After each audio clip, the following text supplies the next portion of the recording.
یہ ہماری صحیح فہم کی کرامت ہے کہ آج صوفی و ملا ملوکیت کے بندے ہیں تمام۔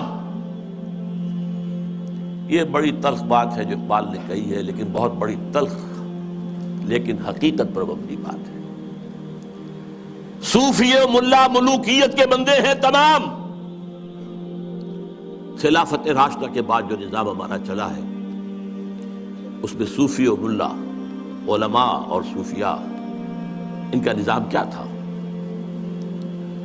ملوکیت کو سپورٹ، ایک نیگیٹو سپورٹ ہے۔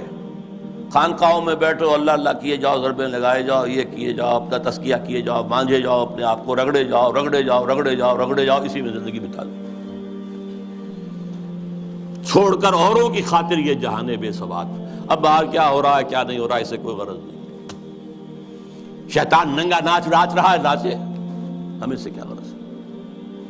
ہمارے پاس تو آئے ہیں، اتنے طالب ہیں، اتنے وہ سالک ہیں، وہ فلاں سالک آج اس مقام پر پہنچ گیا ہے، آج یہ مقامات، یہ سالک مقامات میں کھو گیا اور یہ امت خرافات میں کھو گئی۔ یہ سارا معاملہ جو ہے، اور ملا کا معاملہ کیا ہے؟ دو طرف سے۔ ملا نے سب سے پہلے، ہمارے فقہا نے متغلب کی حکومت کو جائز قرار دیا، یعنی اگر کوئی شخص اپنی قوت کے بل پر آ کر حکومت پر قبضہ کر لے تو جائز ہے،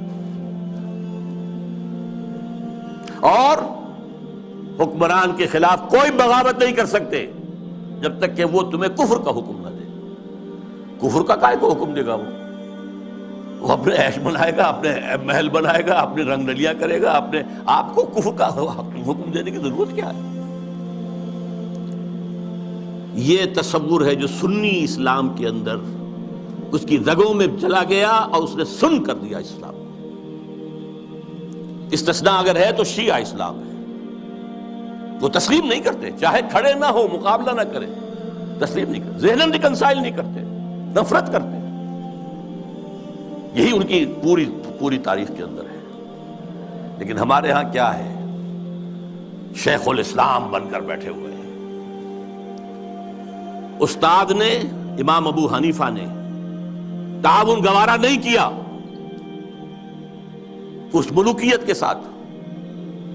عہدے کی پیشکش کی گئی، قاضی القضات ہو جاؤ گے تم، تمہارا فتویٰ جو ہوگا وہی قانون بن جائے گا۔ ان کا نہیں، ہرگز نہیں۔ جیل کاٹی، مارے کھائیں۔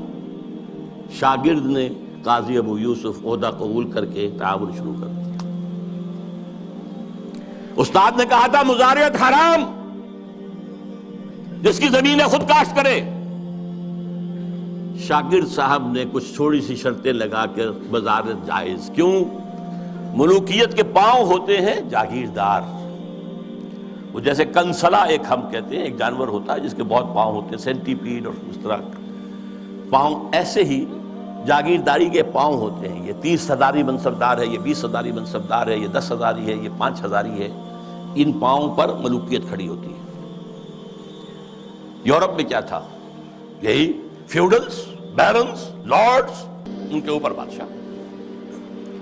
لہذا اور آپ نے دے دی بڑی جاگیر، لیکن ایک آدمی کیسے کاشت کرے گا؟ اسے مزارع چاہیے۔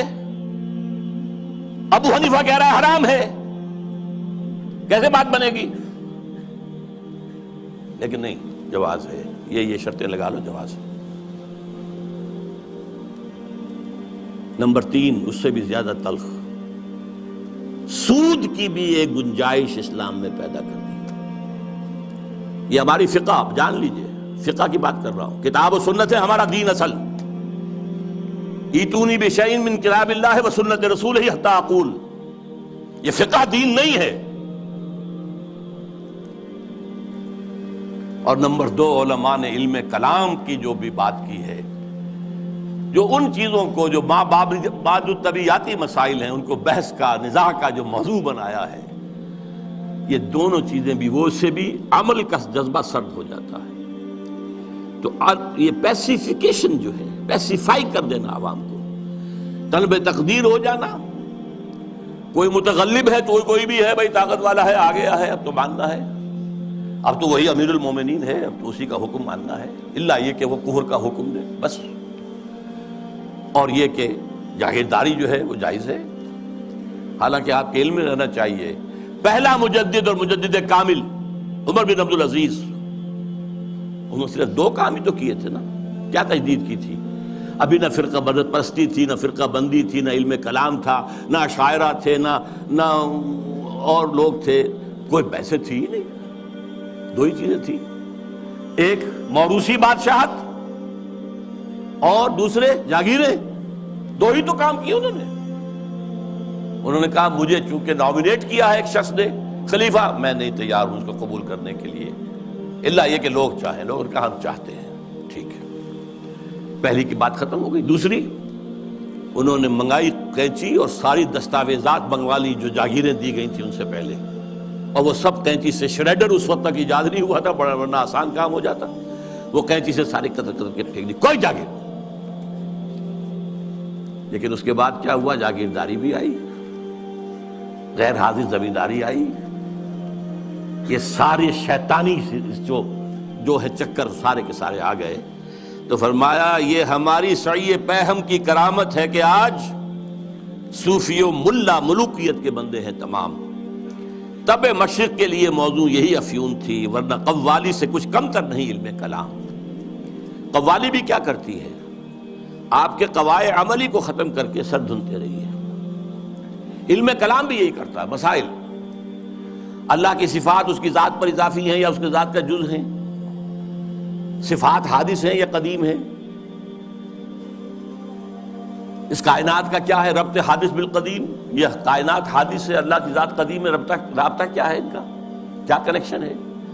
یہ مسائل جو لا ینحل ہے، یہ اس ماورا اس طبقے سے تعلق ہے ان تمام کا کہ جن کو حل ممکن نہیں ہے۔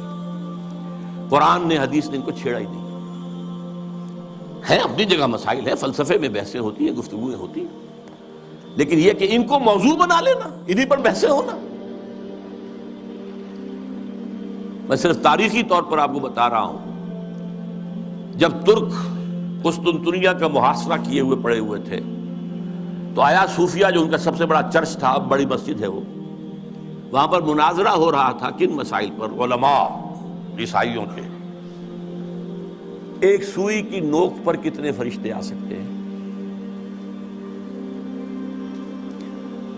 حضرت عیسیٰ کی ولادت کے بعد بھی حضرت مریم کنواری رہ گئیں یا نہیں؟ اور جو لاسٹ سپر میں روٹی کھائی تھی حضرت عیسیٰ نے، وہ خمیری تھی یا فطیری تھی؟